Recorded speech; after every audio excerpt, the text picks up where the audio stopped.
നമസ്കാരം, മീഡിയ ഭാരതിലേക്ക് സ്വാഗതം. പിന്നെ പ്രശാന്ത്, എന്തൊക്കെയുണ്ട് വിശേഷം?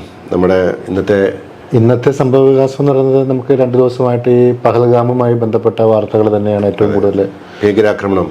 അതെ, ഭീകരാക്രമണം, അത് കഴിഞ്ഞിട്ടുള്ള പരസ്പരമുള്ള വാഗ്വാദങ്ങളും കരാറുകളുടെ റദ്ദാക്കലും.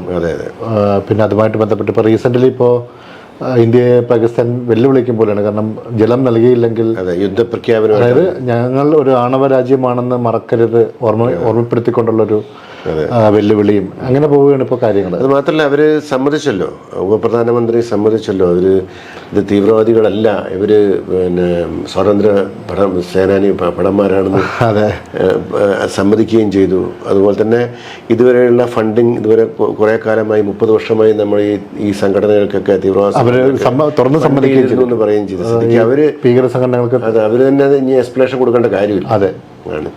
പക്ഷെ വളരെ ദയനീയമായിട്ടൊരു സംഭവമായിരുന്നു ഉണ്ടായതില്ലേ. ഇത്രയും കാലത്തിനിടയിൽ നടന്ന ഒരു ക്രൂരമായ, ഇപ്പം കഴിഞ്ഞ ഹമാസ് ഇസ്രയേലിൽ കയറി അറ്റാക്ക് ചെയ്ത് അതേ ഒരു സ്ഥിതിയിലാണ് ഇവിടെ സംഭവിച്ചത്. അത് മാത്രമല്ല, മതം നോക്കി സാധാരണഗതിയിൽ ഒരു അറ്റാക്കൊക്കെ വരുമ്പോഴത്തേക്ക് പെട്ടെന്ന് സൈന്യത്തെയോ അല്ലെങ്കിൽ ഈ അതിർത്തിയിലുള്ള താമസക്കാരെയൊക്കെയാണ് ഏറ്റവും കൂടുതൽ ബാധിക്കുന്നത്.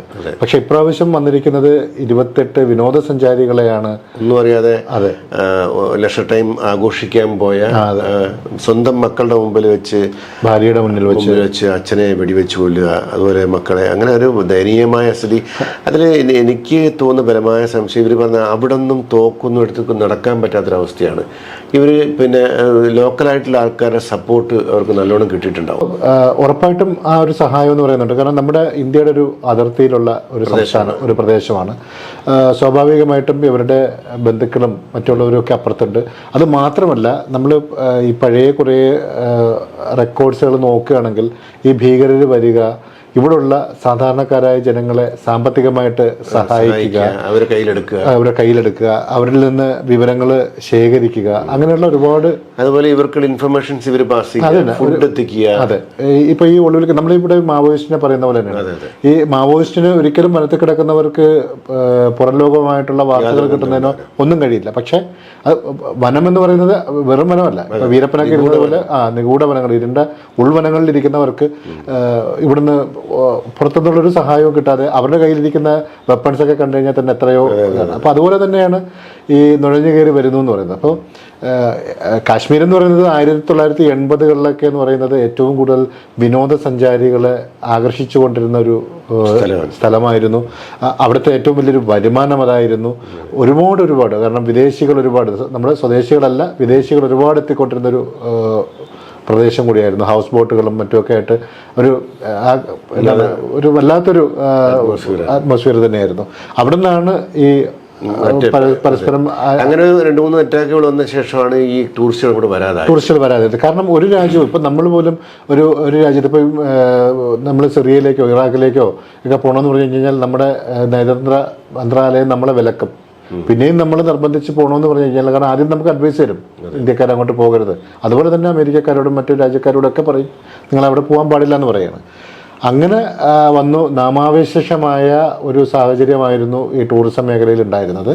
അവിടുന്ന് പതുക്കെ ഒന്ന് ഉയർത്തെഴുന്നേറ്റ് വന്നു. 5 വർഷമായിട്ട് ഇവിടെ സജീവമായിട്ട്. അതെ, ഇപ്പം ടൂറിസ്റ്റുകൾ വരുന്നു, ആയിരക്കണക്കിന് ടൂറിസ്റ്റുകളാണ് വരുന്നത്. ഏറ്റവും നല്ലൊരു സ്ഥലമാണത്, ഒരു താഴ്വരയാണത്, നല്ല പ്രകൃതിരമണീയമായ ഒരു താഴ്വരയാണ്.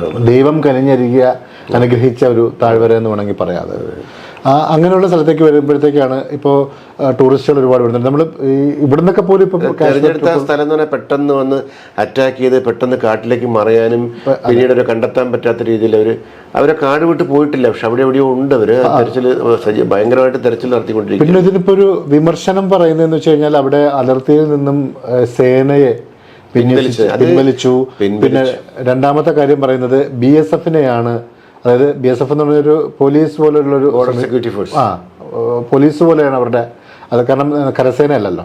അങ്ങനെ അവരെ വിന്യസിച്ചു. അതൊക്കെയാണ് ഇപ്പം നമ്മുടെ പ്രതിരോധ വകുപ്പിന് കാര്യം അവർ പറയുന്നത് എന്താ വെച്ചാല്, ഒരു സ്ഥലത്തൊരു വിനോദസഞ്ചാര ടൂറിസ്റ്റ് കേന്ദ്രമായി കഴിഞ്ഞാൽ അവിടെ അധികം പരിശോധനയും പോലീസിന്റെ സാന്നിധ്യവും കുറയ്ക്കണം എന്നാണ്. കാരണം അതായത് ഈ വിനോദസഞ്ചാര കേന്ദ്രം എന്ന് മാത്രമല്ല, ഇപ്പം ആൾക്കാർ തിങ്ങി നിറക്കുന്ന ഒരു സ്ഥലത്താണെങ്കിൽ പോലും ഒരു സേനയുടെ പരിശോധനയും കാര്യങ്ങളും വരുമ്പോൾ അത് നമുക്ക് ഒരു സ്വാതന്ത്ര്യമില്ലാതാകും. കാരണം എവിടെ വെച്ച് വേണമെങ്കിൽ ഇപ്പം ഇവിടെ വെച്ച് പരിശോധിക്കുന്നു, കുറച്ചൊരു 100 മീറ്റർ അപ്പുറം ചെല്ലുമ്പോൾ വീണ്ടും പരിശോധന. അതെന്ന് പറയുന്നത് ഈ വിനോദസഞ്ചാരികൾ എപ്പോഴും ബാക്കിലേക്ക് പോകുന്നത്. കാരണം വന്നു കഴിഞ്ഞാൽ അവർക്ക് പറയുന്നത് നമ്മളിപ്പോൾ ഒരു സ്ഥലത്തേക്ക് കാണാൻ പോകുന്ന 1 മണിക്കൂർ ട്രാവൽ ഉണ്ടെങ്കിൽ ഒരു 3 മണിക്കൂർ പരിശോധനയ്ക്ക് പോകും. അപ്പോൾ ഒരു ദിവസം തന്നെ അങ്ങ് പോവുകയാണ്. അപ്പോൾ ആൾക്കാർ പിൻവലിയാനുള്ള സാധ്യതയുണ്ട്. അത് മാത്രമല്ല, എപ്പോഴും നമ്മൾ ഈ ലോക്ക്ഡൗൺ സമയത്ത് തന്നെ നോക്കിയാൽ മതി, നമ്മുടെ ആ ഒരു അണ്ടർ കൺട്രോൾ എന്ന് പറഞ്ഞു കഴിയുമ്പോൾ നമ്മൾ പതുക്കെ ഒന്ന് അയച്ചു കൊടുക്കും.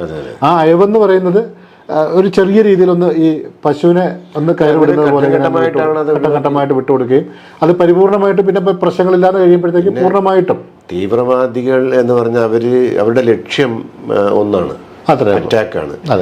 ഒരു കൂട്ടം ആൾക്കാരെ കൊല്ലുക അല്ലെങ്കിൽ ഒരു നാട് നശിപ്പിക്കുക എന്ന ലക്ഷ്യത്തിൽ മാത്രം വരുന്നവർക്ക് ഈ വേറെ ഒരു ശ്രദ്ധയില്ല അവർക്ക്. അപ്പൊ അവരതിന്റെ ലൂപ്പോൾ എങ്ങനെ ഇങ്ങോട്ട് വരാൻ അറ്റാക്ക് ചെയ്യാൻ പറ്റുമെന്ന് നോക്കിയിട്ടാണ് വരുന്നത്. അപ്പം ഉണ്ടായ ഈ പറയുന്ന പോലെ സെക്യൂരിറ്റി ലാബ്സ് അവിടെ കുറച്ച് ഉണ്ടായിട്ടുണ്ട്. ഇത് അവര് ഈ വിനോദസഞ്ചാരികളെ തിരഞ്ഞെടുക്കാനുള്ള ഒരു കാരണവും ഞാൻ ആലോചിച്ചിട്ട് വരുന്നത്, ഈ സാധാരണ സിവിലിയൻസിനെ ചെയ്തു കഴിഞ്ഞാൽ ഇത്രയും വലിയ പ്രശ്നം വരത്തില്ല. ഈ വിനോദസഞ്ചാരികളെ ആകുമ്പോഴത്തേക്കാണ് അതിന്റെ ലക്ഷ്യം. ഈ ടൂറിസം നമ്മളെ ടൂറിസം നശിപ്പിക്കുക, നശിപ്പിച്ചു കഴിഞ്ഞാലുള്ള കുഴപ്പമെന്ന് വെച്ചാൽ അവിടുത്തെ വരുമാനം കുറയുകയാണ്. അവിടെയുള്ള ഒരുപാട് പേര് ഇപ്പം കുതിരവണ്ടിയും അതുമൊക്കെ ആയിട്ട് ഭക്ഷണം കൊടുക്കാനൊക്കെ ആയിട്ടുള്ള ഇവരിന്നുള്ള വരുമാനമായിട്ട് നല്ല രീതിയിൽ സുഭിക്ഷമായിട്ട് ജീവിച്ചു വരുന്ന ഒരു അന്തരീക്ഷമാണ്. അപ്പം അവരെല്ലാം മനസ്സിലാക്കി ഇങ്ങനൊരു സുഖകരമായ ഒരു സന്തോഷപ്രദമായിട്ടൊരു ജീവിതം ഇവിടെ ഉണ്ടായിട്ടും നമ്മളത് അറിഞ്ഞില്ല. ഇന്ന് നമ്മൾ ആസ്വദിക്കുന്നുണ്ട്. ഇത് നമുക്ക് ഇനി ഒരു കാലത്തും കൈവിട്ടു പോകാൻ പാടില്ല, ഇത് തുടരണം എന്ന് വിചാരിച്ച് ജീവിച്ചിരുന്നവരെ അവരുടെ ജീവിതത്തിലേക്കാണ് ഒരു കനൽത്തിരി ഇപ്പോൾ ഇട്ടിരിക്കുന്നത്. അതെ, ഇതൊരു ചെറിയ കനൽത്തിരിയുമല്ല ഇത്. കാരണം ഇനിയിപ്പോൾ വീണ്ടും കൂടുതൽ മാറി വരാൻ കുറേ സമയം എടുക്കും, വർഷങ്ങളെടുക്കും. കാരണം നമുക്കൊരു തീപ്പൊരി വിതറാൻ എളുപ്പമാണ്, പക്ഷെ അത് കെടുത്തിയെടുക്കാനും കെടുത്തിയതിനു ശേഷം അതിന്റെ പുക അണയുന്നതിനും പിന്നെ എവിടെയെങ്കിലും ഇത് പുകഞ്ഞു വരുമെന്നറിയാനും ഒക്കെ ആയിട്ട് ഒരുപാട് വർഷങ്ങളെടുക്കും. കേന്ദ്ര ഗവൺമെന്റ് എടുക്കുന്ന അടുത്ത സ്റ്റെപ്പ് പോലെ ഇരിക്കും ഇതിന്റെ തിരിച്ചുവരവ്. എത്രയും പെട്ടെന്നുള്ള തിരിച്ചുവരവ്, എത്ര സ്ട്രോങ് ആയിട്ട് ഒരിക്കലും പെട്ടെന്നൊരു തിരിച്ചുവരവിലേക്ക് ഉണ്ടാകില്ല എന്ന് തന്നെ പറയാം. കാരണം അത് തിരിച്ചുവരവ് വരുന്നത് ദോഷമായിട്ടേ വരത്തുള്ളൂ. ഇനിയും കുറേ പറയുന്ന പോലെ പണ്ട് എപ്പോഴും നമ്മൾ പേപ്പർ എടുത്തു കഴിഞ്ഞാൽ കേൾക്കുന്നത് കർഫ്യൂ, കാശ്മീരിൽ കർഫ്യൂ, ജമ്മുവിൽ കർഫ്യൂ, കുപ്പി മണ്ണെണ്ണ നിറച്ച കുപ്പിയായിട്ട് പെട്രോൾ നിറച്ച കുപ്പിയായിട്ട് എറിയുന്നതും കത്തിക്കുന്നതും കണ്ടുകൊണ്ടിരുന്നത്. അത് 24 മണിക്കൂർ കർഫ്യൂ, 48 മണിക്കൂർ കർഫ്യൂ, ഇന്റർനെറ്റ് നിരോധനം. രക്ഷപ്പെടാൻ വേണ്ടി അവിടുത്തെ ഒരു സിവിലിയനെ ലോക്കലായിട്ട് ആളെ പിടിച്ച് വണ്ടിയുടെ മുമ്പിൽ കെട്ടിവെച്ച് കൊണ്ടുപോയ ചരിത്രമൊക്കെ. അതെ അതെ. അപ്പൊ അതൊക്കെ ഉണ്ട്. അതൊക്കെ മാറി ഒരു നല്ലൊരു അന്തരീക്ഷം ആയതാണ്. അപ്പൊ അത് അങ്ങനെ നല്ലൊരു അന്തരീക്ഷമായിട്ട് നമ്മുടെ കാശ്മീരിൽ ആൾക്കാർ ജീവിക്കാൻ പാടില്ല എന്ന് ചിന്തിക്കുന്നവരാണ് ഇതിന്റെ പുറകിലുള്ളത്. അതായത് ഈ പ്രശ്നങ്ങൾക്ക് തുടക്കം വരുന്നത് ഒരു 5 വർഷം മുമ്പോളം നമുക്ക് നോക്കേണ്ടത്. അതായത് കാശ്മീരിന്റെ സ്വതന്ത്ര ഭരണാധികാരം എന്ന് എടുത്തു കളഞ്ഞു. അത് ഈ സ്വതന്ത്ര ഭരണാധികാരം എന്ന് പറയുന്നതിൻ്റെ ഒരു കാരണം കൂടിയുണ്ട്. ഇന്ത്യ റിപ്പബ്ലിക് ആകുമ്പോഴത്തേക്ക് ഇന്ത്യയുടെ അതിർത്തിയോട് ചേർന്ന് കിടക്കുന്ന സംസ്ഥാനങ്ങളെ ഇന്ത്യക്കൊപ്പം നിലനിർത്തുന്നത്. ഇപ്പം നമുക്ക് കാശ്മീർ മാത്രമല്ല, ഇപ്പോൾ സിക്കിമും മേഘാലയയും നാഗാലാൻഡും ഒക്കെ എടുത്തു കഴിഞ്ഞാൽ ഈ അതിർത്തിയിലുള്ള എല്ലാ സംസ്ഥാനങ്ങൾക്കും പ്രത്യേക പദവികൾ പരിഗണന കൊടുത്തിട്ട് അങ്ങനെ കൊടുത്തൊരു പരിഗണനയാണ് കാശ്മീരിന് പോയിരിക്കുന്നത്. സ്വതന്ത്ര ചുമതലയുള്ള എന്തും അവരുടേതായ കാര്യങ്ങൾക്കായിട്ട്. ഇന്ത്യൻ റിപ്പബ്ലിക് ഇൻവെസ്റ്റ് ചെയ്യാൻ പറ്റില്ല, സ്ഥലം വാങ്ങാൻ പറ്റില്ല, അതെല്ലാം അവരുടെ കുത്തകയായിട്ട് പോകുന്നുണ്ട്. അതുപോലെ തന്നെ നമുക്ക് ഇവിടെ ടാക്സ് ഇല്ലാത്ത സംസ്ഥാനങ്ങൾ വരെ ഉണ്ട്, GST അടയ്ക്കാത്ത. നാഗാലാൻഡ് ആണെന്ന് തോന്നുന്നുണ്ട് ഓർമ്മയിൽ. അങ്ങനെയുള്ള കാരണം ഇതൊക്കെ കൊടുത്തിരിക്കുന്ന ആ സമയത്ത് ഈ നമ്മുടെ കൂടെ നിർത്താൻ വേണ്ടിയിട്ട് കൊടുത്തിരിക്കുന്ന ഒരു പ്രത്യേക അധികാരമായിരുന്നു. അതൊക്കെ ഒരു പരിധി കഴിയുമ്പോൾ എടുത്ത് മാറ്റപ്പെടേണ്ടത് തന്നെയാണ്. അത് നമുക്കിപ്പം വിമർശിക്കാനാണെങ്കിൽ പറയാം അത് പറ്റത്തില്ല, അത് അന്നത്തെ കരാർ അങ്ങനെ ആയിരുന്നു. പക്ഷെ അന്നത്തെ കരാറിൽ എത്ര വർഷത്തേക്കെന്ന് പറയുന്നില്ല. അപ്പോൾ ഇത് ലൈഫ് ലോങ് കൊടുത്തു പോകാൻ പറ്റത്തില്ല. അപ്പം എന്ന് ഈ പറയുന്ന സമ്പൂർണ്ണ അധികാരം എടുത്തു മാറ്റിയോ അന്ന് മുതൽ അവിടെ പുകഞ്ഞു തുടങ്ങിയ ഒരു ഇഷ്യൂവിനെയാണ് അത് വളരെ പരോക്ഷമായിട്ട് സുപ്രീം കോടതിയുടെ വിധിയുണ്ട്. എത്രയും പെട്ടെന്ന് ഇത്ര സമയത്തിനുള്ളിൽ നിങ്ങൾ അവിടെ ഇലക്ഷൻ നടത്തണമെന്നുണ്ട്. അപ്പോൾ 1 വർഷം കൂടി കേന്ദ്ര സർക്കാർ ചോദിച്ചിട്ട് അതുപോലും കൊടുത്തിട്ടില്ല. അതിനുള്ളിൽ തന്നെ ഇലക്ഷൻ നടത്തി അവിടെ അധികാരത്തിൽ വരുന്ന അതിന് കാരണമുണ്ട്. കാരണം നമുക്ക് ഒരു രാഷ്ട്രപതി ഭരണം ഏർപ്പെടുത്താൻ പറ്റുന്ന പരമാവധി സമയമുണ്ട്. ആ മാക്സിമം ലിമിറ്റും ക്രോസ് ചെയ്ത് കഴിഞ്ഞപ്പോഴാണ് സുപ്രീം കോടതി ഇടപെട്ടിരിക്കുന്നത്. അപ്പോൾ ആ സമയത്ത് തുടങ്ങിയ എന്താണ് ഒരു പുകച്ചിലാണ് ഇപ്പൊ ഈ ഒരു സ്ഫോടനത്തിലേക്ക് എത്തിയതും. അതായത് പ്രതീക്ഷിക്കാതിരിക്കുമ്പം സന്തോഷമായിട്ടിരിക്കുന്ന ഇപ്പം രാത്രിയിലൊക്കെ ഉറങ്ങിക്കിടക്കുമ്പം ഉരുൾപൊട്ടി വരുന്നത് പോലെ ഒരു സംഭവം ഉണ്ടായത്. പക്ഷെ ഇതിനെ വിമർശിക്കുന്ന ഈ സമയത്ത് നമ്മൾ ചെയ്യേണ്ടത് എന്താണ്? ഈ സമയത്ത് നമ്മൾ ചെയ്യേണ്ടത് നമ്മൾ ഒറ്റക്കെട്ടായിട്ട് ഇവിടെ വേണ്ടിയിട്ട്, കാരണം ചിലപ്പോൾ ജാതി മത രാഷ്ട്രീയ ഒരു ഭേദമില്ലാതെ ഇപ്പം ഭരിക്കുന്ന, ഇപ്പം എന്തായാലും മറ്റുള്ള പ്രതിപക്ഷത്തിനൊന്നും ചെയ്യാൻ പറ്റാത്ത അവസ്ഥയുണ്ട്. ഭരിക്കുന്ന ഭരണപക്ഷമാണ്, സർക്കാരാണെന്ന് ഇതെല്ലാം ഈ സംഭവം അടിച്ചമർത്തേണ്ടത്. അപ്പം അവർക്ക് മാക്സിമം സപ്പോർട്ട് കൊടുത്തിട്ട് ഇതിന് ഒരു തിരിച്ചടി കൊടുത്തിട്ട് ഇതിനൊരു പകരം നമ്മളൊരു പരിഹാരം കണ്ടതിന് ശേഷം പിന്നീടാണ് നമ്മൾ ബാക്കി കാര്യങ്ങൾ. അതെ, ഇപ്പം നമ്മൾ ചെയ്യേണ്ടത് ഒരു പരിപൂർണമായിട്ടൊരു സപ്പോർട്ടാണ് കൊടുക്കേണ്ടത്. കാരണം ഒരു ദിവസം ചിലപ്പോൾ സർക്കാരിന്റെ ഭാഗത്ത് നിന്ന് പോരായ്മകൾ ഉണ്ടായിരുന്നിരിക്കാം, പക്ഷെ അതൊക്കെ നമുക്ക് കീറി മുറിക്കേണ്ടത് ഈ സമയത്ത്. അതായത് ഇപ്പൊ ഒരു കൈ മുറിഞ്ഞ് നമ്മൾ ഹോസ്പിറ്റലിൽ ആകെ ചെല്ലുമ്പോൾ ആദ്യം ചെയ്യേണ്ടത് ആ മുറിവിനുള്ള മരുന്ന് വെക്കലാണ്. അല്ലാണ്ട് ഇത് എങ്ങനെ മുറിഞ്ഞു, ആര് മുറിച്ചു, ഇത് വെട്ടിയതാണോ, കത്തിക്കാണോ, കല്ലുകൊണ്ട് കയറിയതാണോ എന്നൊക്കെ നോക്കുന്നത് പിന്നീടാണ്. അപ്പം നമ്മൾ ആദ്യം ചെയ്യേണ്ടത് ഈ മുറിവ് ഉണക്കാനുള്ള സഹായം ചെയ്തു കൊടുക്കുക. അത് ഭരണ പ്രതിപക്ഷം കാണുന്നത് അങ്ങനെയല്ല. ഇപ്പം മുറിവില് കുറച്ചുകൂടി വ്രണം, അതായത് ഈ തീയിൽ എണ്ണ ഒഴിച്ചു കൊടുക്കുന്ന, എരുതിയിൽ എണ്ണ ഒഴിച്ചു കൊടുക്കുന്ന. ഇപ്പൊ അത് 2 ദിവസം, ഏതാണ്ട് 1-2 ദിവസം മാത്രമേ ഉണ്ടായിരുന്നുള്ളൂ ഈ പറയുന്ന പോലെ എല്ലാവരും ഇതിന് സപ്പോർട്ടായിട്ട് ഇതിനെ ഈ പ്രതിരോധിക്കണം, ഇതിനെ അടിക്കണം, തിരിച്ചടിക്കണം എന്ന് പറഞ്ഞ എല്ലാവരും ഇപ്പോൾ ഓരോരുത്തരായിട്ട് അവരവരുടെ വേർഷൻസ് മാറ്റിയിട്ട് അവരുടെയൊക്കെ നിലപാടുകളിലേക്ക്, അത് ഇതിൽ ഏറ്റവും കൂടുതൽ എനിക്ക് പറയാനുള്ളത് മീഡിയയാണ്. അതായത് മീഡിയയുടെ കാര്യം സഹിക്കാൻ പറ്റാത്തതാണ്. അതായത് എനിക്ക് പലപ്പോഴും തോന്നാറുണ്ട്, നമുക്കൊരു ഈ മാധ്യമ പ്രവർത്തകർക്ക് എന്തുമാകാമെന്നുള്ളത്. കാരണം പാപ്പരാസി ഫോട്ടോഗ്രാഫറുടെ ഒരു അവസ്ഥയാണ്. കാരണം അറിയാതെ നമുക്ക് സാധാരണ ഒരാൾക്ക് ഒരു സ്ഥലത്ത് നിന്ന് ഇറങ്ങി വരാൻ പോലും പറ്റാത്ത രീതിയിൽ അവർ അറ്റാക്ക് ചെയ്ത് അവർക്ക് വേണ്ട സാധനം നമ്മളിൽ നിന്ന് പറയിപ്പിച്ചിട്ടില്ലെങ്കിൽ വരുന്നവരെ നമുക്ക് വേണ്ട സാധനം അവരിൽ നിന്ന് പറയിപ്പിച്ചിട്ട്, ഞാൻ മീഡിയക്ക് വേണ്ട സാധനം എന്തെങ്കിലും ഒരു ഉടക്കുണ്ടാക്കി അത് വെച്ചിട്ട് അവർക്ക് വേണ്ടത് ആൻസർ അല്ല, അവർക്ക് വേണ്ടുന്നത് റേറ്റിംഗ് കൂട്ടാനുള്ള എന്താണ് ഇപ്പൊ അങ്ങനെ നടക്കുന്നത്. ഇപ്പം കണ്ട ചില ചാനലില് സുപ്രീം കോടതി ജഡ്ജിമാരാണ്, 5 ജഡ്ജിമാരിയ്ക്കുക, ഭരണസഭ ബെഞ്ചോ അങ്ങനെ ഇരിക്കുന്നതിൽ വിധിക്കുകയാണ് അവര്. ഇപ്പൊ കഴിഞ്ഞ പ്രാവശ്യം തന്നെ വഖഫ് ബില്ലിന്റെ കാര്യത്തിൽ സുപ്രീം കോടതി സ്റ്റേ ചെയ്യുന്നില്ല എന്ന് സുപ്രീം കോടതി പറഞ്ഞാൽ ഇതിൽ സ്റ്റേ കൊടുക്കുന്നില്ല. അപ്പോഴും ഒരു ചാനൽ ഇരുന്നുകൊണ്ട് ഒരു പ്രധാന അവതാരം പറഞ്ഞു ഇത് സ്റ്റേ ചെയ്ത്, സുപ്രീം കോടതി സ്റ്റേ ചെയ്തില്ല എന്ന് പറഞ്ഞാലും ഇത് ഒരു തരത്തിൽ സ്റ്റേ ആണ് പ്രഖ്യാപിച്ചു. അതായത് ഈ മാധ്യമങ്ങൾക്ക് ഒരു നിയന്ത്രണം വരുത്തേണ്ട ഒരു സാഹചര്യം കഴിഞ്ഞിരിക്കുന്നു എന്ന് തന്നെയാണ് പറയേണ്ടത്. വളരെ മോശമായിട്ടൊരു അതായത് ഒരു എന്തും വായി തോന്നുന്നത് വിളിച്ചു പറയാം, അല്ലെങ്കിൽ കുറച്ചൊരു ജേർണലിസം ലിറ്ററേച്ചർ എടുത്തു കഴിഞ്ഞാൽ എല്ലാമായി. പിന്നെ എപ്പോഴും ചാനലുകൾ നിഷ്പക്ഷമായിട്ട് നിന്ന് പോകണം, ഉണ്ട് ഈ രാഷ്ട്രീയപരമായിട്ടുള്ള. അങ്ങനെ ഞാൻ കാണുന്നതറിയാം, അത് ഞാൻ കാണുന്നത് നമ്മൾ 24 അവതാരകനുണ്ട്. അയാൾക്ക് വ്യക്തമായ രാഷ്ട്രീയമുണ്ട്. അല്ലെങ്കിൽ DYFകാരൻ തന്നെയാണ്. അയാൾ പറഞ്ഞിട്ടുണ്ട് പലപ്പോഴും ഞാനൊരു DYFകാരാണ്. പക്ഷേ എപ്പോൾ വന്ന് ന്യൂസ് റൂമിലോട്ട് ഈ റൂമിലോട്ട് കയറി കഴിഞ്ഞാൽ തൻ്റെ രാഷ്ട്രീയം എടുത്ത് മടക്കി പെട്ടിയിൽ വെക്കും. പിന്നെ പുള്ളിക്ക് രാഷ്ട്രീയമില്ല. പിന്നെ DYFക്കാരനായാലും CPM എല്ലാം എന്തൊക്കെ വിമർശിക്കുന്നോ അതെല്ലാം വിമർശിച്ച് തന്നെ പുള്ളി പോകുന്നത്. പക്ഷേ പുള്ളിയുടെ രാഷ്ട്രീയം അങ്ങനെ ഒരു നിഷ്പക്ഷ നിലപാട് സ്വീകരിക്കാതെ അവിടെ ഇരുന്നുകൊണ്ട് തൻ്റെ രാഷ്ട്രീയ നിലപാടുകളെ പുറത്തോട്ട് വിളിച്ച് ഈ പത്രധർമ്മം എന്ന് പറയുന്നതും എനിക്ക് പറയാനുള്ളത്, ഇപ്പോൾ നമ്മളിപ്പോൾ ഒരു ഹോസ്പിറ്റലിൽ പോവുകയാണ്, ഡോക്ടർക്ക് സ്വന്തമായിട്ടൊരു മതവിശ്വാസവും കാര്യങ്ങളൊക്കെ ഉണ്ടാവും. ഈ ഡോക്ടർ പറയുകയാണ് എൻ്റെ മതത്തിൽപ്പെട്ടവരെ മാത്രമേ ഞാൻ ചികിത്സിക്കുള്ളൂ എന്ന് പറഞ്ഞു കഴിഞ്ഞാൽ എങ്ങനെ ഇരിക്കും? അതുപോലെ തന്നെയാണ് ഈ പത്രധർമ്മം എന്ന് പറഞ്ഞത്. ഇപ്പം രാഷ്ട്രീയപരമായിട്ട് ചാനലുകളുണ്ട്, LDFനുണ്ട്, അതായത് CPMനുണ്ട്, CPIക്കുണ്ട്, കോൺഗ്രസിനുണ്ട്, BJPക്കുണ്ട്. അത്തരം ചാനലുകളിൽ വരുന്നത് അത്തരം വാർത്തകളെ വരത്തുള്ളൂ. ഇപ്പൊ ഇടയ്ക്കൊരു ഉപതെരഞ്ഞെടുപ്പ് വന്നപ്പോഴത്തേക്ക്, ഞാൻ ഏതെന്നൊന്നും പറയുന്നില്ല, ആ പറയുന്ന ഒരു പർട്ടിക്കുലർ ചാനലിൽ വന്നതാണ്.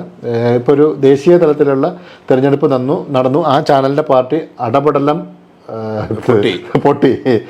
ആ സമയത്ത് എവിടെയോ നടന്ന ഉപതെരഞ്ഞെടുപ്പിൽ, ഇപ്പോൾ ഈ പഞ്ചായത്ത് തെരഞ്ഞെടുപ്പ്, എല്ലാ ഉപതെരഞ്ഞെടുപ്പുകളും ഒരുമിച്ചാണ് നടന്നത്. ആ ഉപതെരഞ്ഞെടുപ്പിൽ എവിടെയോ ഒരു സീറ്റ് കിട്ടിയത്, അത് രാവിലെ മുതൽ രാത്രി വരെ പോകുന്നത്.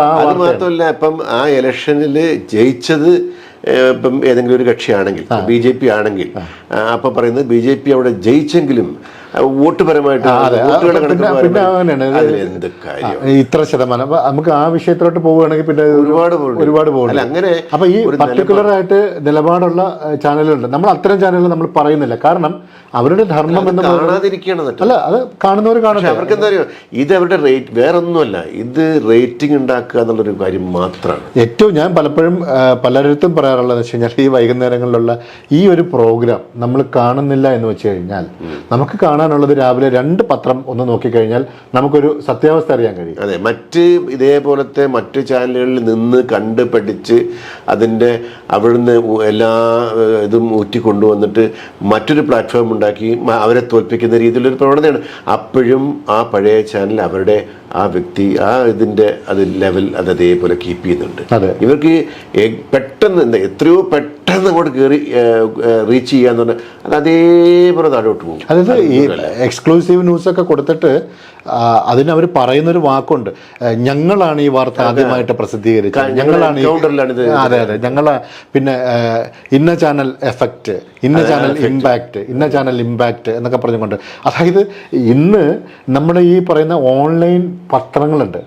ഈ കൊല്ലത്തുള്ളൊരു പത്രം, ഓൺലൈൻ പത്രമാണ്, എന്തോ ഒരു നമ്മുടെ സാധാ സർക്കുലേഷൻ ഉള്ളതല്ല. ഞാൻ മഞ്ഞെന്നും പറഞ്ഞു കഴിഞ്ഞാൽ അല്ല, മഞ്ഞെന്ന് പറഞ്ഞാൽ മഞ്ഞപ്പത്രത്തിനും കൂടി അപമാനമാണ്. അപ്പൊ അതുകൊണ്ട് അത്ര പോലും ഇല്ലാത്ത ഒരു ചവറ്റുകുട്ടയെ കിടക്കുന്ന ഞാൻ ഇന്നാണ് അങ്ങനെ ഒരു പത്രത്തിന്റെ ഇത് കേൾക്കുന്നത്. വാർത്ത ഇതായിരുന്നു, നമ്മുടെ ലോക്കോ പൈലറ്റുമാർ അനുഭവിച്ചുകൊണ്ടിരിക്കുന്ന ഒരു വിഷയമുണ്ട്, അവർക്ക് ബാത്റൂം ഫെസിലിറ്റി ഇല്ല.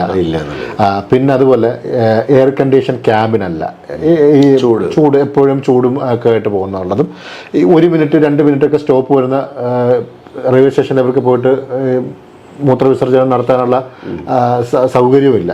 അപ്പോൾ അതുകൊണ്ട് ഇനി വരുന്ന ട്രെയിനുകളിൽ എൻജിൻ ഇത് വരുന്നു. അപ്പോൾ ഇതിൻ്റെ വാർത്തയൊക്കെ ഇങ്ങനെ വന്നിട്ട് എൻജിനെല്ലാം AC ആകുന്നു, പിന്നെ ശൗചാലയം വരുന്നുണ്ട് ഒക്കെ പറഞ്ഞിട്ട് ഈ വാർത്ത ആദ്യമായി പുറത്തറിയിച്ചത് ഞങ്ങളാണെന്നുള്ളത്. കാരണം രാവിലെ ഞാനൊരു 10 മിനിറ്റ് ഇരുന്ന് ചിരിച്ചു പോയി. കാരണം ഇവിടുത്തെ മുഖ്യധാരാ മാധ്യമങ്ങളോ അല്ലെങ്കിൽ അങ്ങനെ ആരെങ്കിലുമാണ് പറഞ്ഞിരുന്നെങ്കിൽ പിന്നെയും ചിരിക്കാൻ പറ്റുന്നത്. കാരണം കേന്ദ്ര റെയിൽവേ മന്ത്രാലയം അല്ലെങ്കിൽ റെയിൽവേ മിനിസ്റ്റർ ഈ കൊല്ലത്ത് മാത്രമുള്ള ഈ ഒരു ചാനലിൽ വന്ന വാർത്ത നോക്കിയിട്ട് തീരുമാനമെടുത്തു എന്ന് പറയുമ്പോൾ അപ്പം ഈ ഒരു ഇതിലേക്ക് പോകണം. അത് ഞങ്ങളാണ് ഇത് ചെയ്തിരിക്കുന്നത് എന്നുള്ളത് വരുത്തി തീർക്കുക. അതിന് ഈ വിഷ്വൽ മീഡിയ അല്ല, നമ്മുടെ പത്രമാണെങ്കിൽ പോലും ഉണ്ടാവും, അവരെന്തെങ്കിലും കൊടുത്തൊരു വാർത്തയുടെ കട്ടിങ് ഇങ്ങനെ കൊടുത്തിട്ട് ഒരു കോളത്തിൽ കൊടുത്തിട്ട് ഉടനെ തന്നെ ബാക്കി അത് ക്ലിയർ ആയി എന്നും പറഞ്ഞുകൊണ്ട്. അപ്പം ഇങ്ങനൊരു സമയത്ത് നമ്മൾ ഈ ഒരു അവസ്ഥയിൽ നമ്മളെല്ലാവരും ഒറ്റക്കെട്ടായിട്ട് നിന്ന് ഇതിനെതിരെ പ്രതികരിക്കുക, ഇതിനെതിരെ ഒരു അറ്റാക്ക്, എന്തെങ്കിലും ഒരു പകരം, ഇതിന് പകരം കൊടുക്കണം എന്നുള്ള നിലപാടില്ലാത്ത പകരത്തിന് പകരം കൊടുക്കുകയോ അല്ലെങ്കിൽ ഞാൻ ഇപ്പൊ തിരിച്ചടിക്കണമെന്ന് ഞാൻ പറയുന്നില്ല. കാരണം തിരിച്ചടിക്കാൻ പോയിരുന്നതിനും നാശനഷ്ടങ്ങൾ നമുക്കുണ്ടാകും. എന്നാലും തിരിച്ചടിക്കാതിരിക്കാൻ. അപ്പൊ ഞാൻ പറയുന്നത് അല്ല, തിരിച്ചടിക്കുകയോ അടിക്കാണ്ടിരിക്കുക, പക്ഷെ നമ്മൾ ഇമ്മീഡിയറ്റ്ലി നമുക്ക് ചെയ്യാൻ പറ്റുന്നത് അതിർത്തിയിൽ സുരക്ഷ ശക്തമാക്കുക. അല്ല, ശക്തമാക്കിയിട്ടൊന്നും കാര്യമില്ല, വെറുതെ ശക്തമാക്കിയിട്ടെന്താ കാര്യമുള്ളൂ. ശക്തമാക്കി അങ്ങോട്ട് കൊടുക്കേണ്ടത് കൊടുത്താൽ തന്നെ അത് വൃത്തിയാവുള്ളൂ. അല്പം സമാധാനമാണ്. അതുകൊണ്ട് കാരണം അത്രയും ജീവനോടെ പൊലിഞ്ഞതാണ്. അപ്പം പൊലിഞ്ഞിട്ട് നമ്മൾ മിണ്ടാതെ വീണ്ടും നമ്മൾ ഇപ്പൊ കൊടുത്തിരുന്ന അടി നല്ല അടിയാണ്. അല്ല, തിരിച്ചടി കൊടുത്തെങ്കിലും വീണ്ടും വെല്ലുവിളിക്കാണ്. കാരണം മറ്റേ വെല്ലുവിളിക്കും. എന്തിനോ ഞാഞ്ഞൂല് വെല്ലുവിളിച്ചോണ്ടിരിക്കും. കാരണം അവരെ ഇന്ത്യ വെല്ലുവിളിക്കുന്നില്ലല്ലോ.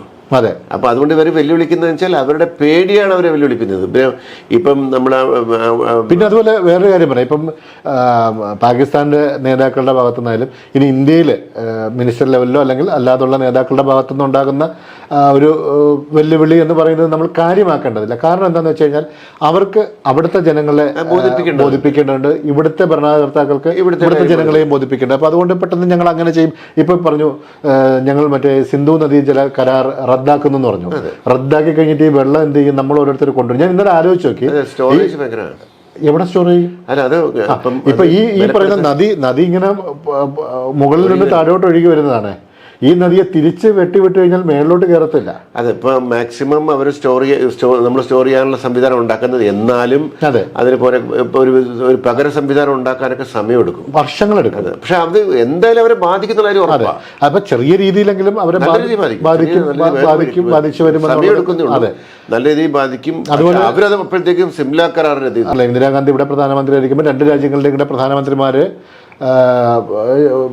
ചേർന്ന് ഉണ്ടാക്കിയ ഒരു കരാറാണ്. ആ കരാറിൽ പറയുന്നത്, ഒന്ന് ബംഗ്ലാദേശിന്റെ ഒരു ഇൻഡിപെൻഡന്റ് കൺട്രി ആയിട്ട് ഉള്ള അംഗീകാരവും, രണ്ട് കാരണം ബംഗ്ലാദേശ് ആദ്യം പാകിസ്ഥാന്റെ ഭാഗമായിരുന്നല്ലോ, പിന്നെ ഇന്ത്യയാണ് ബംഗ്ലാദേശിന് വേണ്ടിയിട്ട് അന്ന് ഇതിൽ സപ്പോർട്ട് ചെയ്തത്. ഇപ്പോഴത്തെ ഓരോ നമ്മൾ കാണുന്ന സോഷ്യൽ മീഡിയയിലുള്ള പല ഇതും ഇതുവരെയുള്ള എല്ലാം മാറി മറ്റൊരു വൃത്തികെട്ട തരത്തിലേക്കുള്ള കമന്റുകളിലേക്ക് വന്നുകൊണ്ടിരിക്കുകയാണ്. ഈ പറഞ്ഞ മീഡിയ പോലെ തന്നെയാണ് സോഷ്യൽ മീഡിയയും. കാരണം ആർക്കും പച്ചയ്ക്ക് തെറി വിളിക്കാം, അനാവശ്യങ്ങൾ പറയാം. ചില വീഡിയോകളൊക്കെ കണ്ടു കഴിഞ്ഞാൽ നമ്മൾ ഈ പറയാറുണ്ട് ഭരണിപ്പാട്ടെന്നൊക്കെ പറഞ്ഞിട്ട് പറയാറുണ്ട്. അതിനേക്കാൾ വൃത്തികെട്ട രീതിയിലേക്ക് ഒരു സെൻസറിങ് വളരെ അത്യാവശ്യമായിരിക്കുന്നു മീഡിയയ്ക്കും. ഈ പറയുന്ന എന്തും വിളിച്ചു പറയാനുള്ള രീതിയിലായിപ്പോയി, അത് പലരും നോക്കുന്നില്ല എന്നുള്ളതാണ്. അതെ, അതായത് ശ്രദ്ധിക്കപ്പെടാതെ പോകുന്നത് കൊണ്ടാണ്. നമ്മൾ ഏറ്റവും കൂടുതൽ ചിലപ്പോൾ നമ്മൾ വീട്ടിൽ കുട്ടികളൊക്കെ ആയിട്ടിരിക്കുമ്പോൾ അറിയാണ്ട് നമ്മളിങ്ങനെ ഓൺ ചെയ്യുമ്പോഴായിരിക്കും പച്ച തെറിയായിരിക്കും. അതും വിളിക്കുന്നത് 10-12 വയസ്സുള്ള മക്കളൊക്കെയാണ് ഈ കിടന്ന് വിളിക്കുന്നത്. അമ്മാതിരി തെറിയൊക്കെയാണ് വിളിക്കുന്നത്. അതിപ്പം നമുക്ക് മീഡിയ ഭാരതിന് ശരിക്കും പറഞ്ഞാൽ നമ്മളിതിനകത്തൊന്നും കാര്യമായിട്ടൊന്നും പറയാനോ ചെയ്യാനോ ഒന്നുമില്ല. എന്നാലും നമ്മുടെ മനസ്സിലുള്ള ഒരു ചെറിയൊരു ഒരു പ്രതിഷേധം അറിയിക്കണം എന്നുള്ളതാണ്. ഈ സമയത്ത് എല്ലാവരും ശരിക്കും പറഞ്ഞാൽ ഇന്നത്തെ ഈ അവസ്ഥയിൽ സർക്കാരിന്റെ നിലപാട് എന്തെടുക്കും, എന്ത് ചെയ്യും എന്നുള്ളത് വരെയെങ്കിലും ക്ഷമിച്ചിരിക്കുക. അതെ, പിന്നെ രണ്ടാമത്തെ കേസ് ചെയ്താലും നമുക്കറിയാം, ചെയ്താലും അതിന് തെളിവ് എന്ത്, എവിടെ വിട്ടത്, ഒന്നുമില്ല, ഇട്ടതില്ല എന്ന് പറയുന്നതും ഒക്കെ നമ്മൾ കേട്ടതാണ്. അല്ല, അത് മാത്രമല്ല, ഇപ്പം സർക്കാർ എടുക്കുന്നതിൽ എന്തെങ്കിലും അകപ്പിഴ ഉണ്ടെങ്കിൽ അതിനിവിടെ പ്രതിപക്ഷമുണ്ട്. അത് പിന്നെ അല്ല, ഞാൻ പറഞ്ഞത് അതിലെന്തെങ്കിലും ഇവര് ഇപ്പൊ ഇമ്മീഡിയറ്റ് ആയിട്ട് എടുക്കുന്ന കാര്യങ്ങൾ പോലും എന്തെങ്കിലും പകപ്പിഴ വന്നു കഴിഞ്ഞാൽ അത് സംസാരിക്കുന്നതിനും ചെയ്യുന്നതിനും പ്രതിപക്ഷമുണ്ട്. അപ്പൊ അതിന്റെ ആ പ്രതിപക്ഷത്തിന്റെ ജോലി ഒരിക്കലും മാധ്യമങ്ങൾ കയറി ചെയ്യാതിരിക്കുക. ഇപ്പൊ പ്രതിപക്ഷവും ഭരണപക്ഷവും മീഡിയാസും എല്ലാവരും ചെയ്യേണ്ടത് ഒറ്റക്കെട്ടായി നിന്നുകൊണ്ട് ഇപ്പോഴത്തെ അവസ്ഥയ്ക്ക്, അതല്ലെങ്കിൽ പിന്നെ നമ്മളിതിൽ അർത്ഥമില്ല. നമ്മളിവിടെ ഭാരതത്തിൽ ജീവിക്കുന്നതിൽ യാതൊരു അർത്ഥമില്ല. അതെ, ഒരു ഇന്ത്യൻ എന്ന് പറയുന്ന നിലയ്ക്ക് നമ്മൾ ചെയ്യേണ്ടത് എന്താ വെച്ചാൽ, ഇപ്പൊ അവര് അതിന് വിമർശിക്കാം. ഇപ്പൊ ഒരു സ്റ്റെപ്പ് ഇപ്പൊ ചിലപ്പോൾ ചോദിക്കുന്നത് എന്തായി, തിരിച്ചടിക്കുന്നുണ്ട്, എത്ര ദിവസമായി, ഇപ്പം ഇതുവരെ തിരിച്ചടിച്ചോ എന്നൊക്കെ ചോദിക്കുന്നവരോട് അങ്ങനെ ഒരു പെട്ടെന്നൊരു സുപ്രഭാതം എടുത്ത് ദോശ എടുത്ത് മറിച്ചിടുന്ന പോലെ ചെയ്യാൻ പറ്റുന്ന കാര്യമാണോ? അതിനൊക്കെ പലതുണ്ട്. നയതന്ത്രപരമായിട്ട് നമ്മുടെ ബന്ധം വിച്ഛേദിച്ചതാണ്. അതിലും കൂടി നമ്മുടെ ഒരു ഭടൻ അവിടെ എത്തിപ്പെട്ടിരിക്കുകയാണ്. അവരെ അവർ വിട്ടുതരുന്നില്ല. അതിന് പോലും ഈ സോഷ്യൽ മീഡിയയിൽ ഞാൻ കഴിഞ്ഞ ദിവസം കണ്ടത്, നമ്മൾ ഈ പ്രശ്നം സോൾവ് ചെയ്യാൻ വേണ്ടിയിട്ട് ഈ ഭടനെ അങ്ങോട്ട് പറഞ്ഞു വിട്ടതാണ്. ഇനിയിപ്പോൾ അവനെ മോചിപ്പിക്കാൻ വേണ്ടിയിട്ട് നിലവിലുള്ള പ്രശ്നങ്ങളെല്ലാം മാറ്റിവെച്ചിട്ട് അങ്ങനെയാണ്. അതായത് ഈ പറയുന്ന ഈ സോഷ്യൽ മീഡിയ ജഡ്ജിമാരും ഈ പ്രമുഖ ചാനൽ ജഡ്ജിമാരും പറയുന്നൊരു കാര്യം അങ്ങനെയാണ്. അപ്പൊ അതിന് വേണ്ടിയിട്ട് ഇങ്ങനെ അതിന് വേണ്ടിയിട്ട് ഒരു സൃഷ്ടിച്ചതാണ് എന്ന് പറഞ്ഞുകൊണ്ടാണ് ഇപ്പോൾ ഇതിൽ പോകുന്നത്. ഇതൊക്കെ വളരെ ദയനീയമാണ് ഇങ്ങനത്തെ ഒരവസ്ഥ. അതുകൊണ്ട് നമുക്ക് ഇത്രയേ ഉള്ളൂ, നമുക്ക് വേറൊന്നുമില്ല. ഇത് ഈ സമയത്ത് രാജ്യം ഒറ്റക്കെട്ടായി നിൽക്കണം. അത് ഏതൊരു ഇന്ത്യൻ പൗരൻ്റെയും കടമയാണ്, കർത്തവ്യമാണ്. വളരെ ക്രൂരതയാണ് ഈ ചാനലുകൾ മൊത്തം ഇരുന്ന് ചെയ്യുന്നത്. പ്രത്യേകിച്ച് 2-3 ചാനൽ ചെയ്യുന്നത് മാധ്യമ വിചാരണ എന്ന് പറഞ്ഞാൽ അവർക്ക് അവരുടെ ഒരു കോടതി വിധി പോലെ അങ്ങ് പ്രഖ്യാപിക്കുകയാണല്ല. അതിന് ആവശ്യമില്ല. അതിനുള്ളൊരു കാരണവും വമ്പൻ കോർപ്പറേറ്റുകളുടെ കയ്യിലാണ് ഇത്. അതുപോലെ തന്നെ അവർ ഇൻവെസ്റ്റ് ചെയ്തിരിക്കുന്നതും കോടിക്കണക്കിന് രൂപ ഇൻവെസ്റ്റ് ചെയ്തിരിക്കുന്നു. അപ്പോൾ അവർക്ക് ഓരോ ദിവസവും പരസ്യ വരുമാനത്തിലൂടെ ഇത് തിരിച്ചു പിടിക്കണമെന്നുണ്ടെങ്കിൽ മുമ്പിൽ നിൽക്കണം. അപ്പോൾ അതിന് വേണ്ടിയിട്ട് എന്ത് നീചമായ, എന്ത് ഹീനമായ പ്രവർത്തനം ഇതിലെന്ന് പറഞ്ഞാൽ ഇപ്പം കുറച്ച് പേരൊക്കെ എന്ന് പറയുന്നത് ചിന്തിക്കുന്നവരുണ്ട്. കാരണം അല്ലെങ്കിൽ ഒന്ന് കണ്ടതിനെ വിശകലനം ചെയ്ത് മറ്റൊന്ന് നോക്കുന്നുണ്ട്. നമ്മുടെ ജനങ്ങളോട് കമ്മിറ്റ്മെന്റ് ആൾക്കാരുണ്ട്. അല്ല, ഈ പറയുന്ന ഇപ്പം ഈ വാർത്തകൾ കാണുന്ന അല്ലെങ്കിൽ ഇത്തരം പരിപാടികൾ കാണുന്ന സാധാരണക്കാരായ ചിലരെങ്കിലും ഒരു 100 പേരിൽ ഒരു 10 പേരെങ്കിലും ചിന്തിക്കും, ഉറപ്പായിട്ടും അല്ല പറ്റിക്കപ്പെടുന്നു എന്നുള്ള. അതെ, അതാണ് കാരണം ഇതിന് എന്താണോ ലക്ഷ്യം അതിനെ നേരെ തിരിച്ച് കാണിക്കണേ. ഇവർ ചെയ്യുന്നത് ശരിക്കും പറഞ്ഞാൽ ആ തീവ്രവാദികൾ വന്ന് ഇവിടുന്ന് ബോംബിട്ട് ഇവിടെ വെടിവെച്ച് കൊന്നത് പോലെ തന്നെയുള്ള അതിനേക്കാൾ ഭീകരമായ പ്രവൃത്തിയാണ് ഇന്ന് ഈ സോഷ്യൽ മീഡിയയിലും ഇതേപോലെ ഈ ചാനലുകളും കാണിക്കുന്നത്, മാധ്യമം ചെയ്യുന്നത്. മാധ്യമധർമ്മമായിട്ട് നമുക്കിതിനെ തോന്നുന്നില്ല. ശരിക്കും ഈ സമയത്ത് എല്ലാവരും സംയമനം പാലിച്ച് നമ്മൾ ഒരു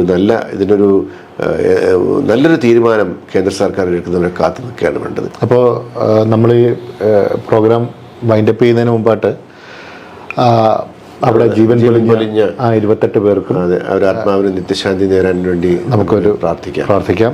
അതുപോലെ നമ്മുടെ അതിർത്തി കാക്കുന്ന ജവാന്മാർക്കും അവർക്ക് സധൈര്യം മുന്നോട്ട് പോകാനുള്ള ആത്മധൈര്യം കൊടുക്കട്ടെ എന്ന് സർവേശ്വരനോട് പ്രാർത്ഥിക്കാം. അല്ലേ? നമസ്കാരം.